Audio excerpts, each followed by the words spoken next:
Astaghfirullah. Bismillahirrahmanirrahim.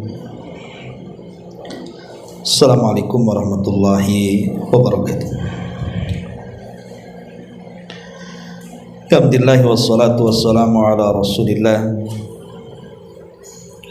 wa ala alihi wa sahbihi wa mawalah wa la hawla wa la quwata illa billahi wa ba'du. Alhamdulillah, di siang hari ini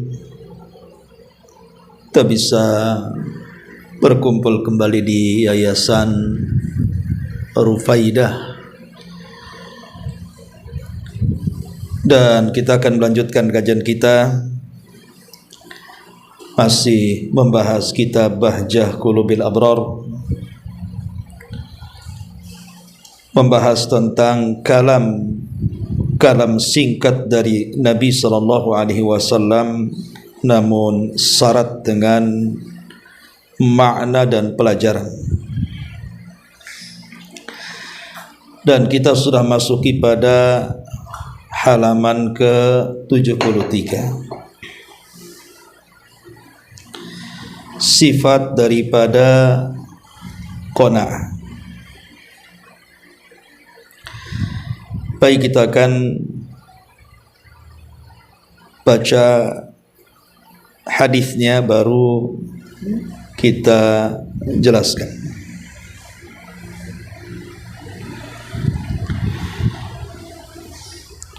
An Abdullah ibn Amr radhiyallahu anhuma, dari Abdullah ibn Amr, semoga Allah subhanahu wa ta'ala meridai keduanya.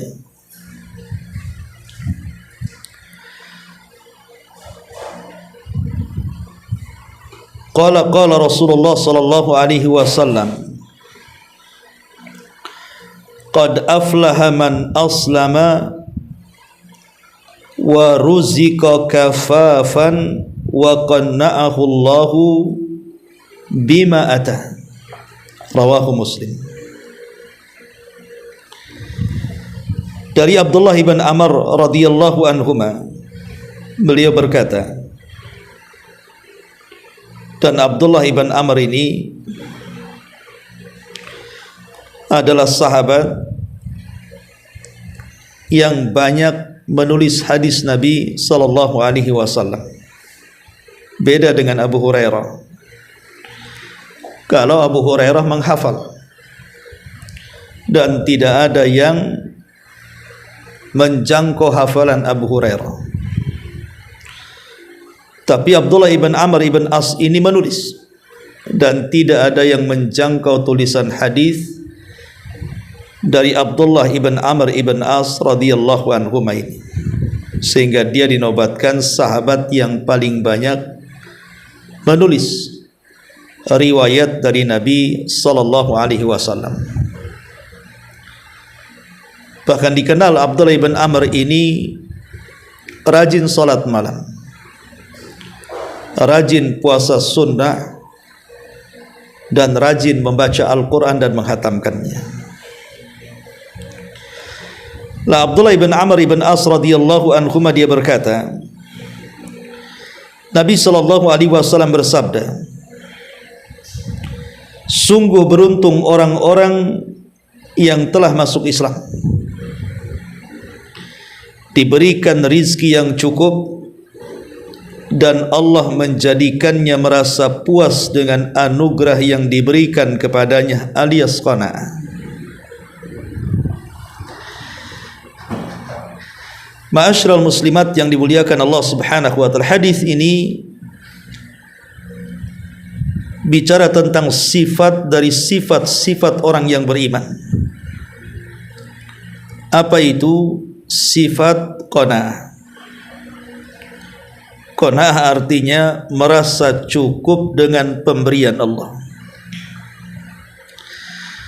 redha dengan pembagian Allah subhanahu wa ta'ala. Dan sifat inilah yang kemudian melahirkan ketenangan jiwa. Karena biasanya orang yang tidak pernah tenang hatinya, senantiasa gelisah dalam kehidupannya, itu karena tidak merasa cukup dan redha dengan pemberian Allah,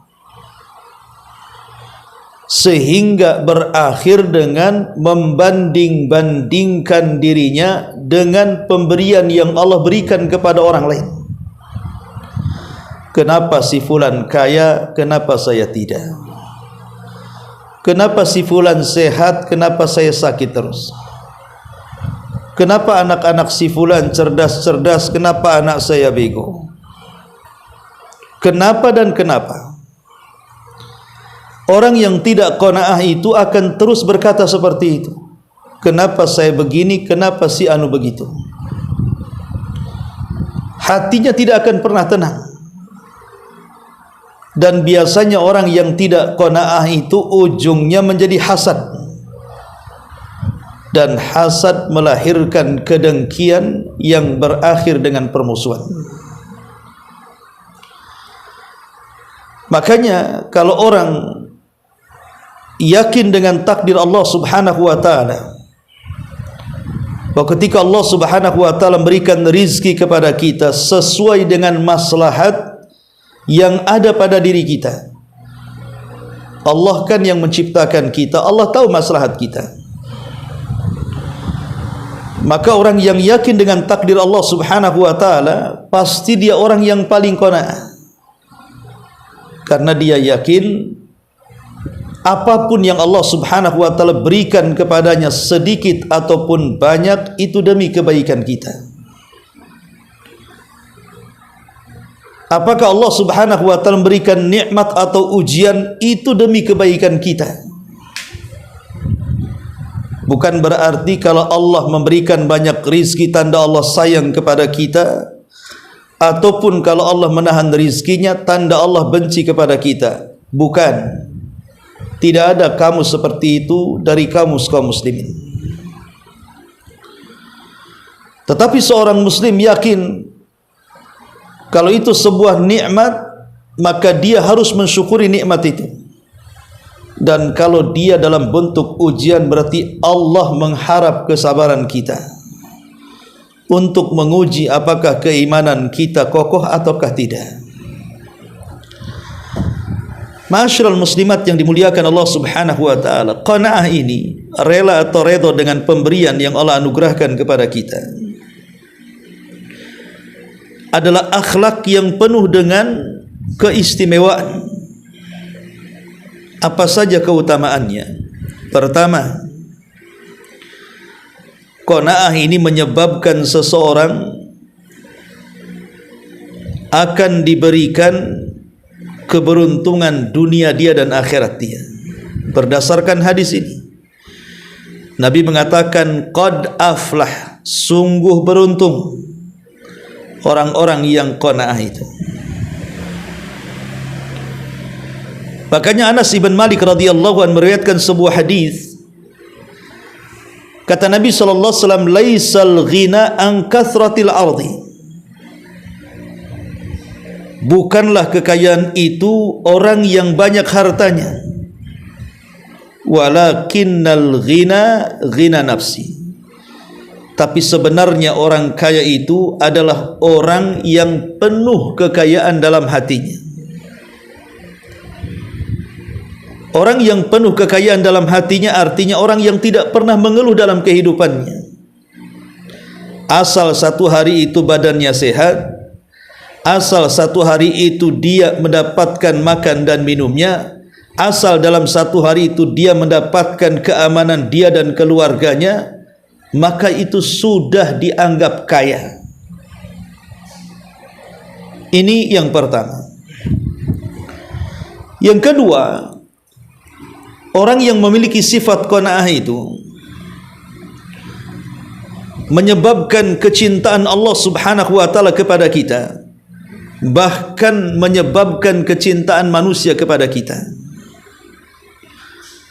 Nabi sallallahu alaihi wasallam mengatakan, izhad fid dunya yuhibbukallah wazhad fi ma indan nas yuhibbukan nas.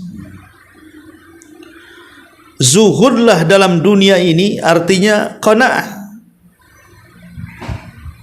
cukup dengan pemberian Allah Subhanahu wa taala, merasa cukup dengan pemberian Allah Subhanahu wa taala, itu bagian daripada zuhud di dunia, dan itu menyebabkan Allah cinta dengan kita.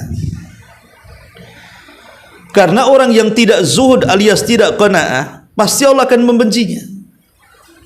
Karena mau tidak mau orang yang tidak zuhud, tidak qanaah itu biasanya menyalahkan Allah, menyalahkan takdir-takdirnya. Kemudian Rasul mengatakan, dan zuhudlah terhadap kekayaan yang ada di tangan manusia, maka manusia akan mencintaimu. Artinya kalau kita qanaah dengan harta orang, maknanya qanaah dengan harta orang, kita tidak butuh dengan harta orang lain. Itu rizki Allah yang Allah anugerahkan kepada mereka. Tidak ada urusan kekayaan orang dengan kita. Jangan sampai hasad. Bahkan orang yang qanaah itu senang kalau seandainya Allah memberikan rizki kepada orang lain, dan dia mengatakan, segala puja dan puji bagi Allah yang telah menganugerahkan rizkimu kepada si fulan tetanggaku, tetapi ya Rabb, berikan juga rizki yang sama atau lebih dibandingkan yang kau berikan kepada dirinya. Kemudian yang ketiga, qanaah ini menyebabkan seseorang akan mendapatkan banyak pujian, bahkan kehidupan yang baik. Nabi SAW mengatakan, tuba liman hudiya ilal Islam wa kana aishuhu kafafan wa qanna'an. Berbahagialah orang-orang yang diberikan hidayah masuk Islam dan diberikan rizki yang cukup serta merasa qanaah, merasa cukup dengan pemberian Allah Subhanahu wa taala. Arti tuba, beruntunglah, maksudnya beruntunglah dia mendapatkan kebaikan dan kebahagiaan. Kemudian yang keempat, qanaah ini mewariskan kekayaan dalam hati. Dia tidak akan tergiur dengan pandangan kepada tetangga ataupun teman yang mungkin lebih kaya, lebih hebat, lebih memiliki pangkat dan jabatan. Karena semua hanya pemberian Allah Subhanahu wa taala. Allah bisa memberi dan Allah bisa juga menahan. Allah bisa membagi-bagikan dan Allah bisa juga mencabutnya. Jadi orang yang qanaah itu tidak akan tergiur dengan kekayaan orang lain, dan dia akan memiliki kekayaan dalam hatinya. Kemudian yang kelima, orang yang qanaah itu pasti memiliki izzah, kemuliaan. Dia tidak mungkin meminta-minta, merendahkan diri untuk meminta-minta kepada manusia, mustahil. Orang yang qanaah itu merendahkan diri kepada makhluk, karena dalam hatinya hanya ada Allah Subhanahu wa taala, dan dia yakin Allah tidak mungkin menyia-nyiakan hidupnya. Makanya orang yang qanaah itu akan mewariskan kemuliaan. Bahkan orang yang qanaah itu akan mewariskan keridhaan dari Allah Subhanahu wa taala.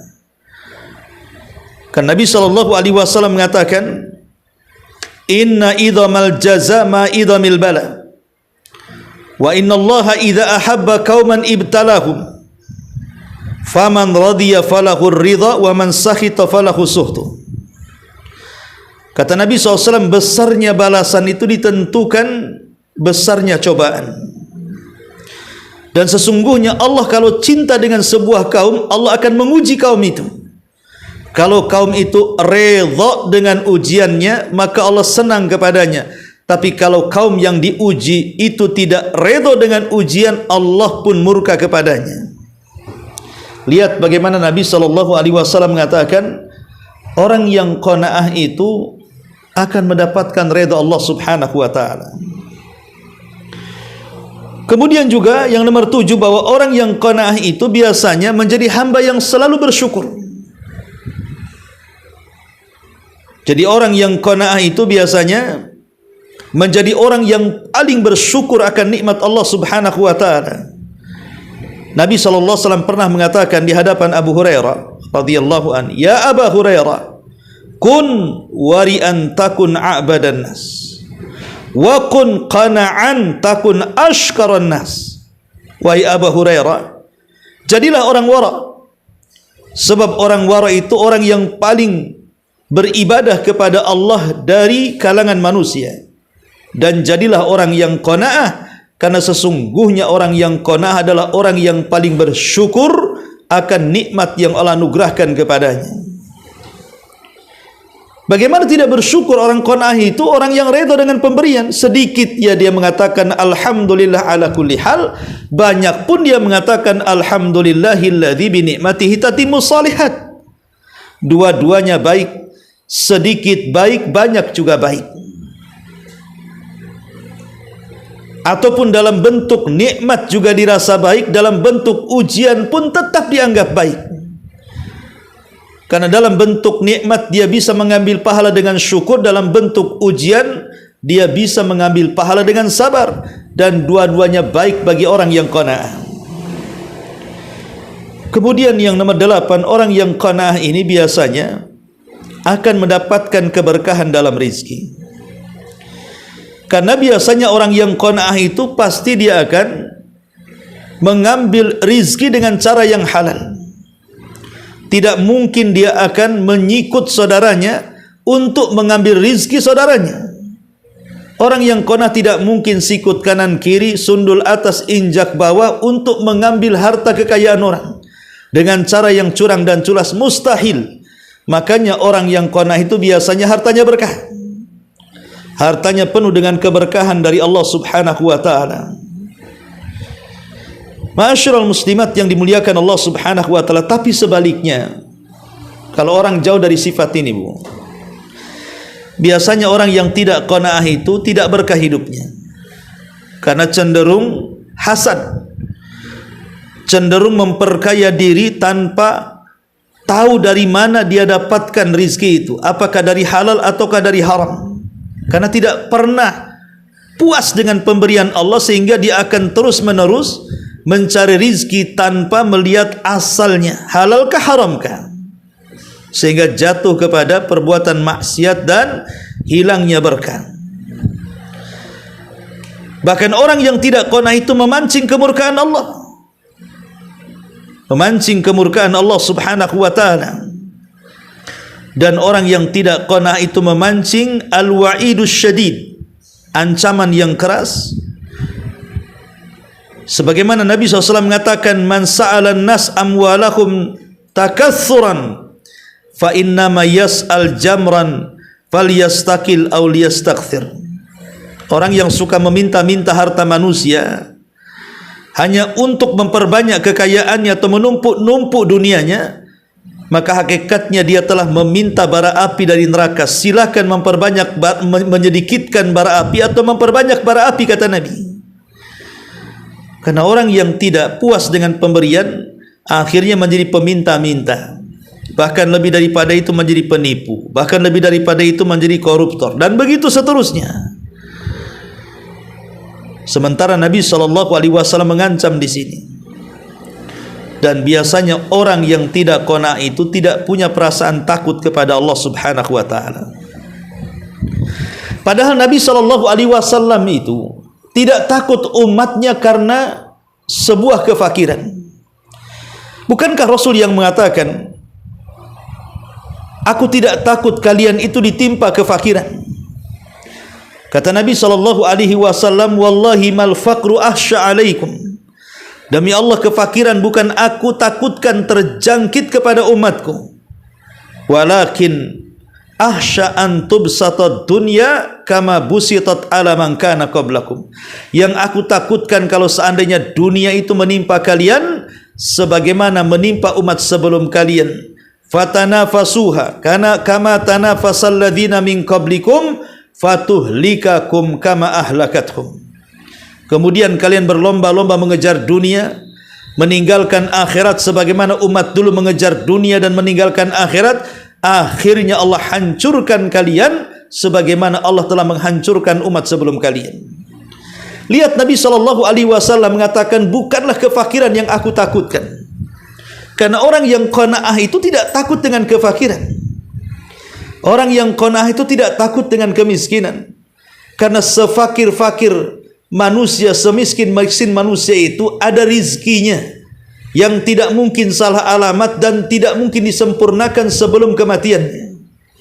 Maka dia akan bahagia dan yakin bahwa rizkinya tidak mungkin kemana. Ma'asyiral muslimat yang dimuliakan Allah Subhanahu wa ta'ala. Dan orang yang tidak qanaah itu biasanya cenderung mencari harta dengan cara yang haram. Karena dia tidak reda dengan pemberian Allah yang sedikit, dia pengen banyak. Akhirnya kemudian dia pun melakukan hal-hal yang menjerumuskan kepada yang diharamkan. Mencari maisha yang haram, memakan yang haram, membeli pakaian dari hasil haram, memberi makan keluarganya dari hasil haram, dan begitu seterusnya. Ma'asyiral muslimat yang dimuliakan Allah Subhanahu wa ta'ala, pertanyaannya, bagaimana supaya kita ini betul-betul bisa qanaah? Pertama, Bu, kunci orang bisa qanaah itu, seseorang hendaklah ketika melihat dunia itu jangan pernah memandang ke atas, tapi lihatlah dunia itu dengan cara memandang ke bawah. Kalau seandainya dalam hal dunia kita memandang ke atas, pasti kita pegel lehernya, capek kita melihatnya. Karena pasti dia akan berangan-angan, kapan aku seperti dia, kapan rumahku seperti rumah dia, kapan kendaraanku seperti kendaraan dia, kapan pakaianku seperti pakaian dia, kapan seperti ini, seperti dia. Pasti di otaknya itu. Sehingga otaknya error, akhirnya pusing tujuh keliling hanya memikirkan bagaimana supaya aku seperti dia. Tapi kalau kita memandang ke bawah, Bu, kepada orang yang lebih fakir dibandingkan kita, lebih miskin dibandingkan kita, lebih rendah pangkat jabatan dibandingkan kita, kita akan lebih bersyukur bahwa ada orang yang lebih parah dibandingkan kita, ada orang yang lebih miskin dibandingkan kita, ada orang yang lebih susah dibandingkan kita, ada orang yang lebih memprihatinkan dibandingkan kita. Akhirnya dia bersyukur dan menjadi orang yang qanaah. Yang kedua, berdoa agar Allah Subhanahu wa ta'ala menganugerahkan sifat qanaah kepada kita, supaya kita tidak mudah hasad dengan pemberian Allah kepada orang. Minta kepada Allah Subhanahu wa ta'ala agar hati kita dibersihkan dari sifat rakus terhadap dunia dan tidak redha dengan pemberian Allah Subhanahu wa ta'ala. Yang ketiga, untuk supaya kita menjadi qanaah, cobalah mencari maisha itu cukup untuk diri dan keluarganya saja. Jangan melihat-lihat kepada orang lain. Jadi kalau seseorang mencari rizki, fokus kepada rizki yang dicarinya. Yang penting dia berdoa kepada Allah agar hari itu dia dapat uang dan bisa makan dia dan keluarganya. Jangan mengintip-ngintip hasil orang. Enak ya, itu yang kerja di kantor itu kerja tak capek, gaji besar. Saya dari pagi sampai malam keringat bercucuran, banting tulang, kaki di atas, ya, kaki di atas, apa istilahnya itu, kepala di bawah, dan begitu seterusnya. Hasilnya tidak banyak. Kalau kemudian seseorang membanding-bandingkan hasil dia dengan orang, maka dia akan malas bekerja. Dan kalau dia malas bekerja, dia tidak akan mendapatkan rezeki. Maka fokuslah kepada pekerjaannya, jangan mengintip-ngintip pekerjaan orang. Kemudian juga yang keempat, cobalah berfikir tentang fadilah keutamaan yang akan diraih bagi orang yang memiliki sifat qanaah ini. Sebagaimana sudah dijelaskan tentang keistimewaan. Ma'asyiral muslimin yang dimuliakan Allah Subhanahu wa ta'ala,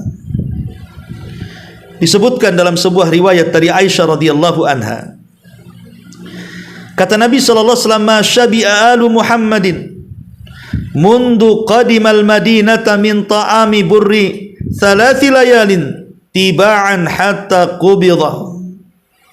Tidak pernah keluarga Muhammad sallallahu alaihi wasallam sejak hijrah dari Mekah ke Madinah memakan nasi dari gandum selama 3 malam berturut-turut sampai meninggalnya Nabi sallallahu alaihi wasallam.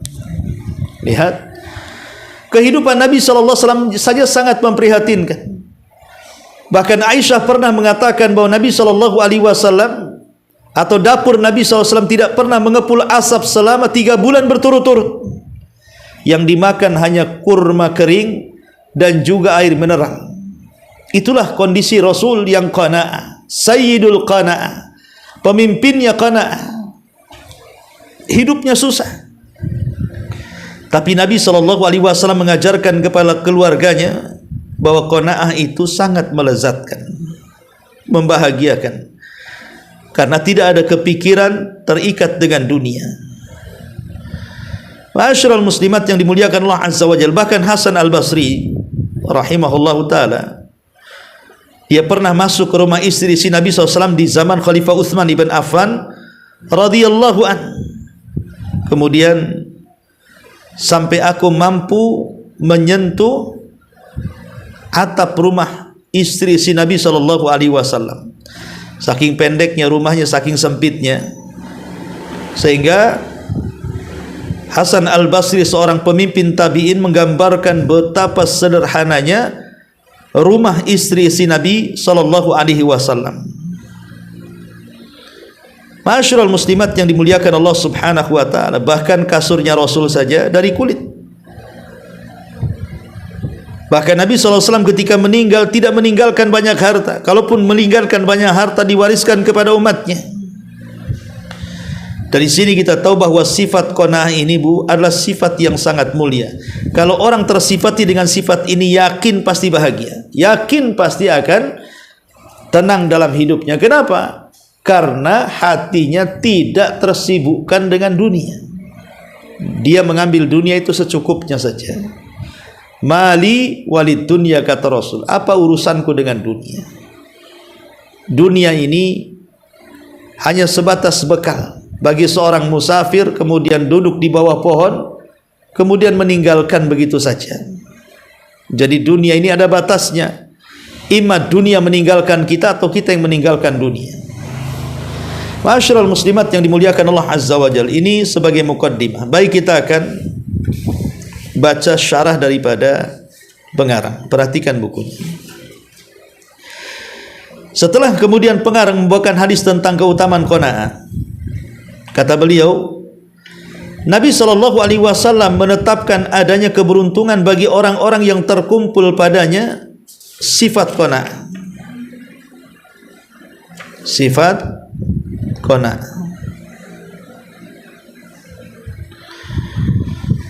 Hal ini karena pada 3 hal, maksudnya 3 hal itu, seseorang masuk Islam, diberikan rezeki cukup dan diberikan sifat qanaah. Hal ini karena pada 3 hal tersebut terkumpul kebaikan dunia dan akhirat. Sesungguhnya seorang hamba apabila diberi hidayah berupa agama Islam, yang merupakan agama Allah, satu-satunya agama yang diterima di sisi Allah, dan merupakan sumber kemenangan dan adanya pahala dan keselamatan dari azab, ini sebuah nikmat. Jadi yang pertama, hidayah Islam. Hidayah Islam itu adalah hidayah terbesar yang Allah anugerahkan kepada kita. Karena minimalnya orang kalau masuk Islam, Bu, sekalipun masuk neraka tidak akan dikekalkan di dalamnya. Orang Islam itu sekalipun masuk neraka karena takdir Allah, tidak akan dikekalkan di dalamnya. Selama masih ada iman sebiji dzarah, tetap dia keluar dari neraka. Kemudian kata pengarang, setelah dia menyebutkan nikmat pertama, nikmat Islam, yang kedua dia juga memperoleh rizki yang cukup dan menahan diri dari meminta-minta kepada makhluk.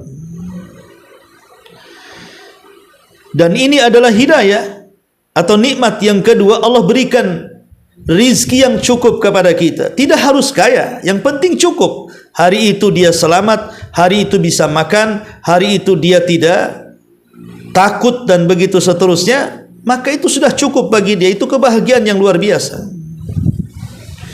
sehingga dia tidak meminta-minta kepada makhluk, merendahkan diri. Lalu Allah sempurnakan nikmat kepadanya dengan merasa cukup atas anugerah yang diberikan kepadanya, yakni dia bersikap redha dengan rizki yang dia dapat dan merasa cukup dengan rizkinya, serta dirinya tidak berambisi untuk mendapatkan selain itu.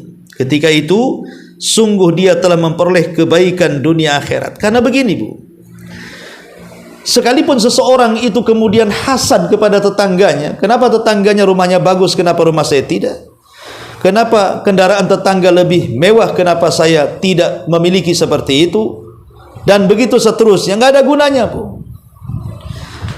Karena sehebat apapun seseorang melakukan kecurangan di dalam mencari rizki, umpamanya orang sampai korupsi, sampai mengambil hak orang, sampai mengurang-urang takaran, timbangan dan meteran, curang dalam dagang dan begitu seterusnya, rizki Allah itu sesuai dengan kadar yang sudah ditakdirkan. Sehebat apapun kita mencarinya dengan cara culas, ia tetap dapatnya sebegitu. Tidak mungkin kemudian bertambah. Pas rizki Allah itu yang sampai kepada kita. Makanya kisah Ali bin Abi Thalib yang pernah saya ceritakan, ketika kemudian Ali hendak memberikan kepada seorang pengemis 400 dirham, tiba-tiba pengemis ini sudah kabur duluan dan mencuri pelana kudanya Ali radhiyallahu anhu. Maka 400 dirham ini diberikan kepada pembantunya dan mengatakan, tadinya 400 ini aku hanya ingin memberikan kepada pengemis itu, tapi pengemis itu sudah pergi dan kau bilang pelana kudanya hilang. Ambillah 500 ini, beli pelana itu. Setelah kemudian pembantunya ke pasar dan membeli pelana dengan harga yang sama 400 dengan jumlah uang yang sama yang akan diberikan kepada pengemis, maka pembantu Ali ini berhasil membawa pelana itu. Saat Ali melihatnya dan mengatakan, Allahu Akbar, ini kan pelana saya, dari mana kau dapat? Kemudian pembantu ini mengatakan, dari orang yang cirinya ini itu. Kata Ali, subhanallah, itu kan tadi yang datang mengemis kepadaku dan aku akan niat memberikan 400, tapi dia malah nyolong pelana dan akhirnya dia pun mendapatkan 400 yang sama. Kalau dia sabar, maka dia akan mendapatkan 400 dengan cara halal, tapi karena dia tidak sabar, dia mendapatkan 400 dengan cara yang halal, haram, mencuri. Syahidnya sama-sama 400. Kalau dia sabar kan 400 halal tuh dikasih Ali. Karena tidak sabar dia mencuri, dijual 400 juga, dapatnya haram. Bagaimanapun orang itu mencari rizki dengan culas dan curang, tetap dapatnya segitu. Lalu apa gunanya kalau kita tidak qanaah? Ya. Ma'asyiral muslimat yang dimuliakan Allah Azza wa Jalla. Kemudian kata beliau, kerugian itu adalah dengan tertutupnya 3 perkara ini atau salah satunya. Bisa jadi dengan tidak diberikan hidayah Islam, maka hal ini bagaimanapun keadaannya, akibat adalah kesengsaraan abadi. Orang kalau tidak masuk Islam pasti akan sengsara seumur hidupnya di dunia dan di akhirat. Atau diberi hidayah kepada agama Islam, akan tetapi diuji. Caranya berupa kefakiran. Dia diberikan hidayah Islam, tapi diuji oleh Allah dengan kefakiran yang membuat ia terkadang lupa, atau berupa kekayaan yang membuat dia melampaui batas. Maka kedua-duanya bahaya dan merupakan kerugian yang besar. Atau bisa jadi yang ketiga, dia memperoleh rizki yang cukup, baik rizki yang luas ataupun sempit, akan tetapi dia tidak merasa puas dengan rizki itu. Ada orang-orang kaya itu Bu, sudah kaya sebenarnya nggak puas-puas. Contoh para koruptor tuh kan Bu. Para koruptor itu kan orang yang tidak pernah qanaah. Saya kira para koruptor yang di atas sana itu, kalaupun mereka tidak korupsi, kekayaan mereka lah cukup untuk makan dia dan keluarganya dibandingkan orang-orang desa yang miskin papa. Tapi kenapa kemudian mereka terjerumus kepada korupsi dan menjadi koruptor, mencuri kas negara, uang negara? Coba, karena tidak ada qanaah di situ. Sebenarnya mereka tidak zuhud dan tidak qanaah, sehingga mereka tidak punya rasa takut. Akhirnya mereka pun menjadi hewan buas yang menerkam siapa saja yang menghalanginya. Ma'asyiral muslimat yang dimuliakan Allah Azza wa Jalla, maka sesungguhnya tolak ukur kaya itu bukan dari banyaknya harta, akan tetapi kaya itu adalah dengan kekayaan hati. Maka betapa banyak orang yang memiliki kekayaan harta benda namun hatinya fakir dan sedih. Sebaliknya betapa banyak orang yang fakir miskin namun hatinya kaya dan redha dan merasa puas dengan rizki Allah Subhanahu wa taala. Dan ini kenyataan kan, Bu? Bukan berarti orang fakir tidak bisa tertawa dan tersenyum, dan bukan berarti tertawa dan tersenyum itu hanya milik si kaya saja. Banyak kok si kaya itu yang tidak pernah raut mukanya itu tersenyum dan tertawa, penuh dengan kesuraman, hidupnya berantakan dan begitu seterusnya. Karena kekayaan itu tidak menjamin kebahagiaan, walaupun penyumbang kebahagiaan, tapi bukan segala-galanya. Makanya kemudian di sini kata pengarang, maka orang yang mantap pendiriannya apabila dunia sempit baginya, maka jangan sampai terkumpul pada dirinya dua kesempitan sekaligus, yaitu antara kesempitan dan kefakiran dunia, dengan kefakiran dan kesedihan hati. Namun mestinya sebagaimana yang dia berusaha memperoleh rezeki, maka dia juga harus berusaha meraih kelapangan dan ketenangan hati. Wallahu a'lam. Maka kalau Allah takdirkan kita ini tidak kaya, jangan pula kita ini hati kita sedih. Itu namanya musibah kuadrat namanya. Sudah miskin, hatinya sempit lagi, tidak qanaah. Itu kan dua kali rugi. Kalau memang Allah takdirkan kita ini fakir miskin, minimalnya hati yang kaya lah, nerima dengan apa pemberian Allah Subhanahu wa taala. Ini sudah miskin hartanya, miskin pula hatinya, makin tersiksa lah hidupnya. Kalau masih kaya hartanya, miskin jiwanya, masih mendinganlah dengan kekayaannya dia bisa menikmatinya. Tapi kalau dua-duanya miskin hati, miskin harta, ini kuadrat ini, ya, dia tidak akan mendapatkan kebahagiaan selamanya, dunia dia dan akhirat dia. Wallahu alam. Ini adalah diantara sifat qanaah yang diajarkan Nabi sallallahu alaihi wasallam kepada kita. Baik, sebelum saya tutup, silahkan kalau memang ada pertanyaan kita persilahkan.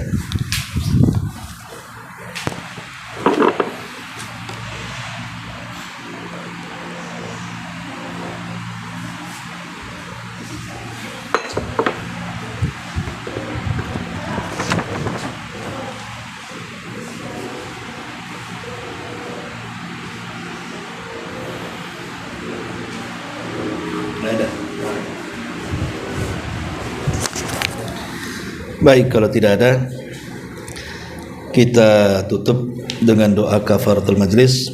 Subhanallah bihamdika, asyhadu an la ilaha illa anta astaghfiruka wa atubu ilaik. Allahu ta'ala alam. Assalamualaikum warahmatullahi